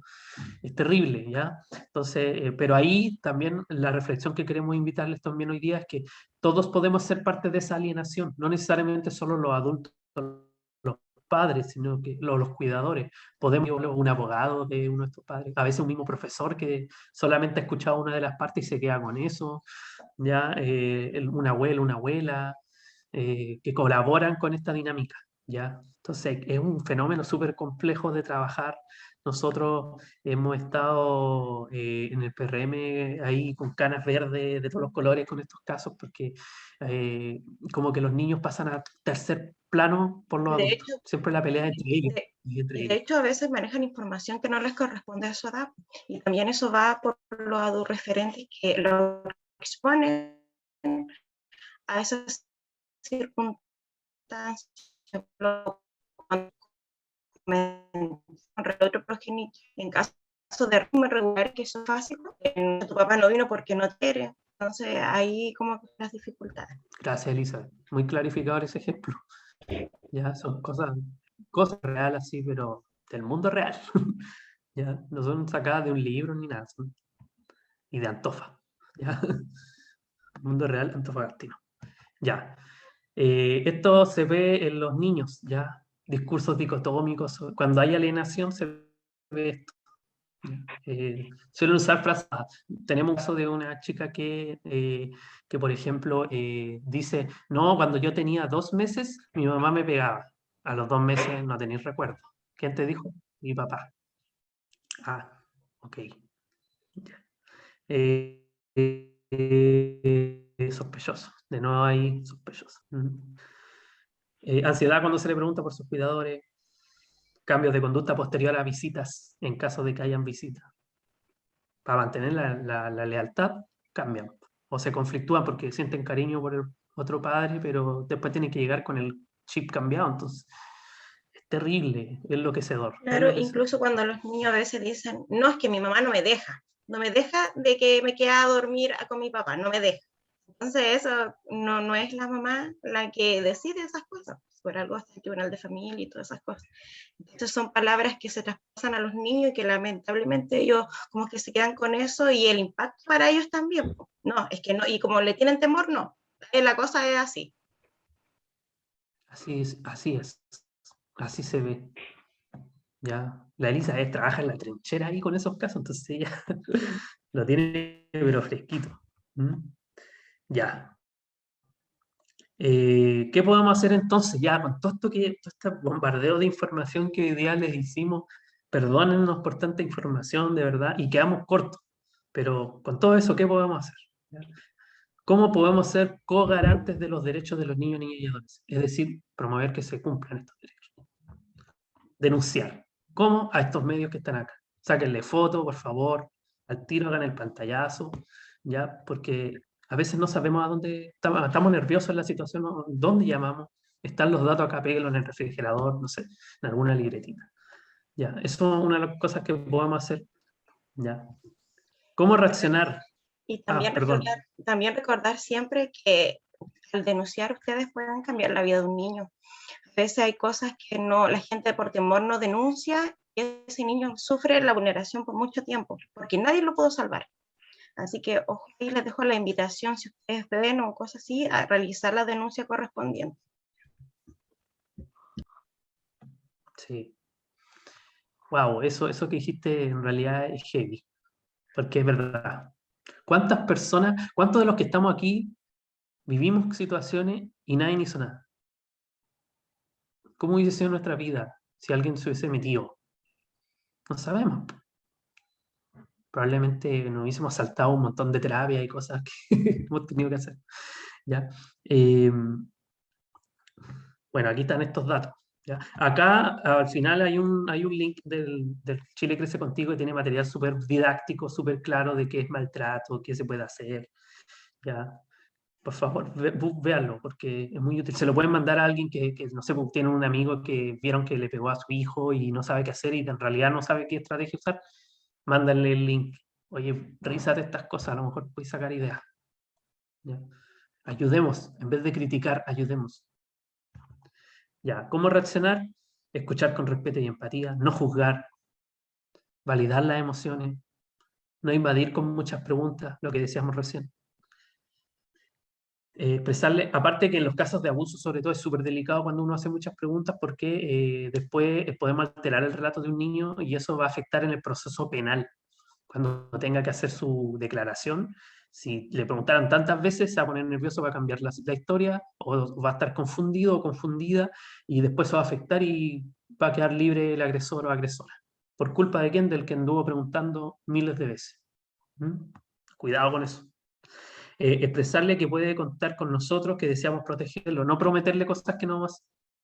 Porque a veces nos creemos ahí en la capa de superhéroe y empezamos a prometer cosas que no tenemos cómo cumplirlas.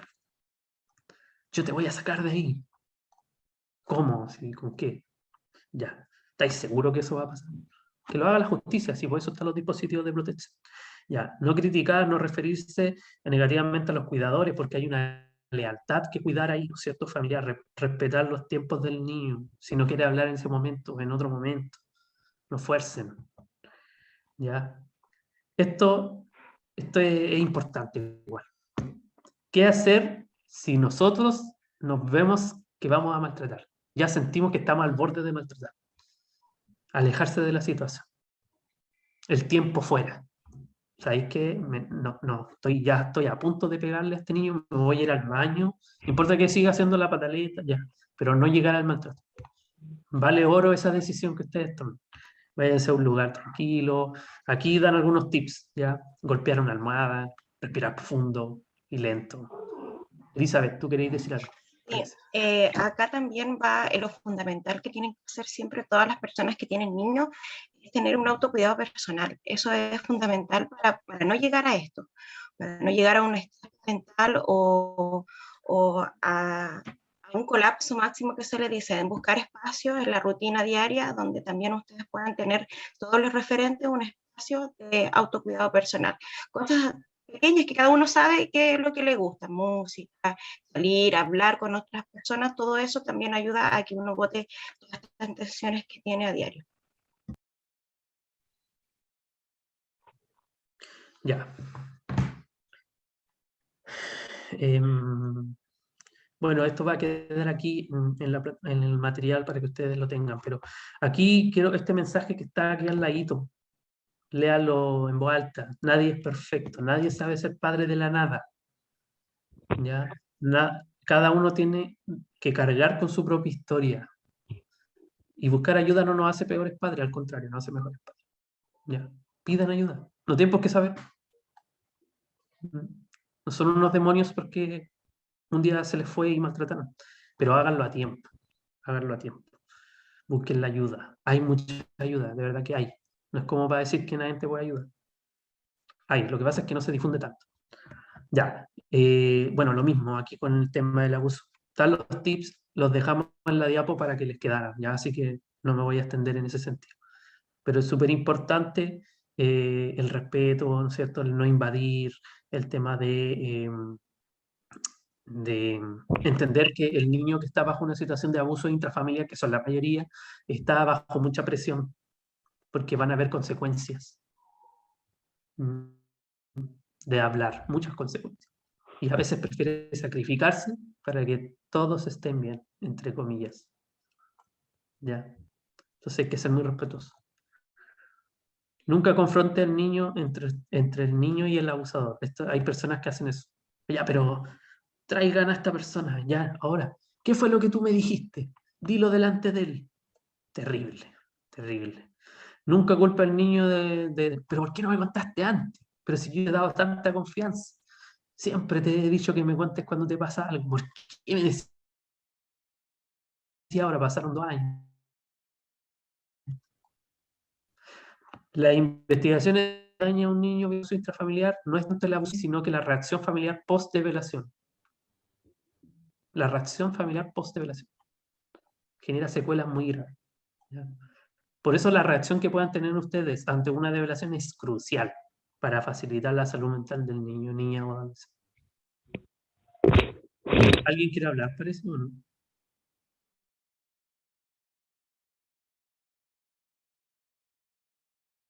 ¿Sentí micrófono o fue ese pollo no? Ya, falsa alarma. Ya, y con esto finalizamos.